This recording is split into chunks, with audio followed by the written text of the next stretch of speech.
plateforme pour la prise en charge des intérêts de Saint-Louis et exclusivement de Saint-Louis,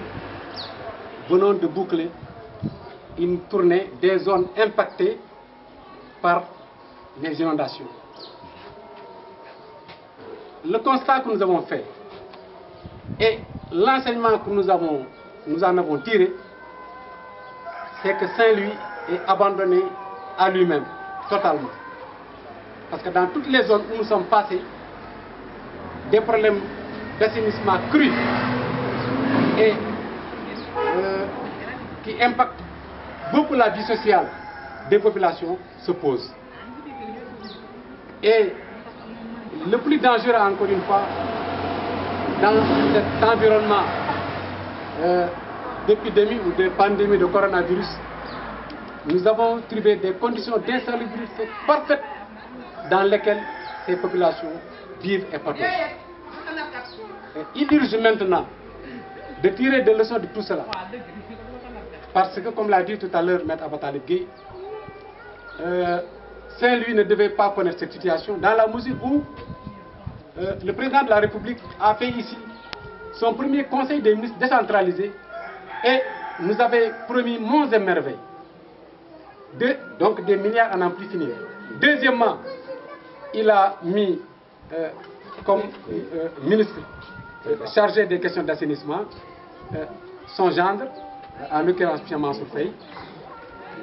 maire de Saint-Louis, et en plus le directeur de l'ONAS d'alors, lui aussi était de Saint-Louis. Mais malheureusement, toutes ces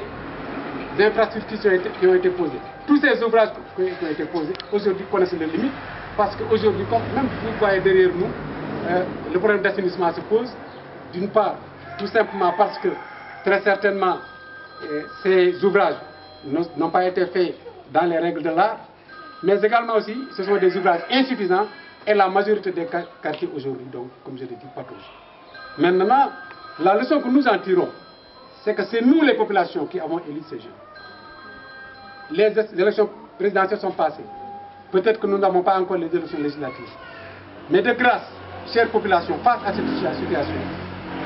nous vous disons que vous avez votre sort en main. Parce que c'est vous qui décidez de mettre qui vous voulez là où vous voulez. Alors nous de la plateforme, nous exhortons ces populations à sanctionner cette équipe et de mettre en place, n'est-ce pas, une équipe qui va comprendre des gens comme nous qui sommes là, Maître Abatalib Gueye, les jeunes Abambaye,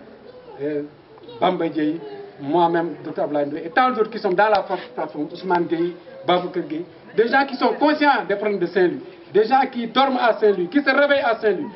qui partagent les souffrances de Saint-Louis. Ce sont ces gens-là dont nous avons besoin. Donc, encore une fois, nous avons notre destin entre nos mains. Encore une fois, nous jël suñu nar jox ko ñu ko moom. Salaamaaleykum. waaw nag ëmma la ñu am suba ba ngoon mooy luy defar Ndar boobu ba léegi nag membre yi ko bokk yëpp ku si ne yaa ngi def lu baax wante daf doon yanu maanaa ñu àndandoo ñu xam ne ñoo bokk bëgg-bëgg dem massawu ñi nekk ci mbënn bi te mu impacté leen bu baax a baax a baax as tuut bi ñu am nga xam ne gouvernement joxuñu ko mairie joxuñu ko ñoo ko ñaqal suñu bopp wante xam ne Ndar moo ñu jox lépp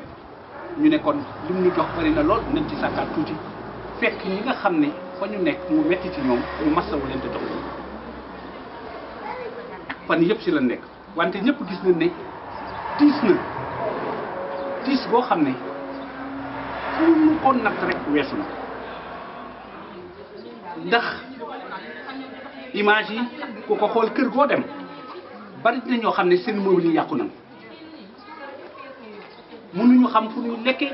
mënuñu xam fu ñuy togg mënuñu xam fu ñuy fanaan te nag ndoxum fos yi ak ndoxum taw bi jaxasoo na léegi jaxasoo boo xam ne li ñuy wax mode épidémie bu ne mën na fi am yal na ñu ci yàlla bu léegi nag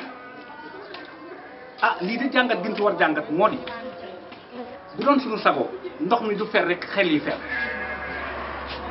c'est-à-dire pour ñu ñëw rek lii dem nit ñi bokkandoo ko fàtte parce que jox nañu ay déguisement jox nañu ay ceeb ndax nit ku ne yàllaa la yor wante dañu yaakaar ne tey jii président de la république sunu jigéen lay sëy nopp ko lool bëgg ko lool ba ñëpp ne naa ndax ko moom du président jël sunu maire nga xam ne ñoo ko tànn teg ko fi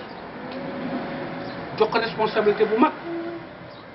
joxoon ko ministère de l' assainissement mu jël xaritu benn bakkanam bi mu wóolu jox ko ONAS te yaakaar naa ni tey jii problème yi Ndar am dëgg problème mu assainissement la te kon juróomi at ba juróom-benn at yi ñu leen ko joxoon yaakaar naa ne buñ ko defee lu néew la léegi wër nañu ñu dem di seet wante bu ñu seetee fi fa xaw tane day mooy ñoom ñaar seen koñ yi nu dëkk ba léegi am na nekk lu wax ne ndax dafa am ñaari njolofeenu buur yi ak njolofeenu baadoolo yi ndax image yi ngeen gis ñu gën bon yëpp njolofeen bi nga xam ne ñoom dëkkunu fa mooy moo gën a metti kon ñu bëgg carte yi yëpp suñu kër yi la duggee sàcc ñu ni dañoo leen fi teg wante nag nañu seetaan ndax diggante samedi ak dimanche kenn mun ci defal Ndar ndax kenn du ko defal lu dul ñii nga xam ne ñoo bokkandoo bokk xol ku si ne jël sa dërëm ba nga xam ne yaa ko ñàkk def ko ci pour Ndar baax léegi tey jii bu leen seetee weekend bi yëpp tooguñu taxawuñu dem nañ quartier yu bari dem nañ Daaru dem nañ Médina dem nañ Gannaaw Raay dem nañ Gorée dem nañ Njolofeen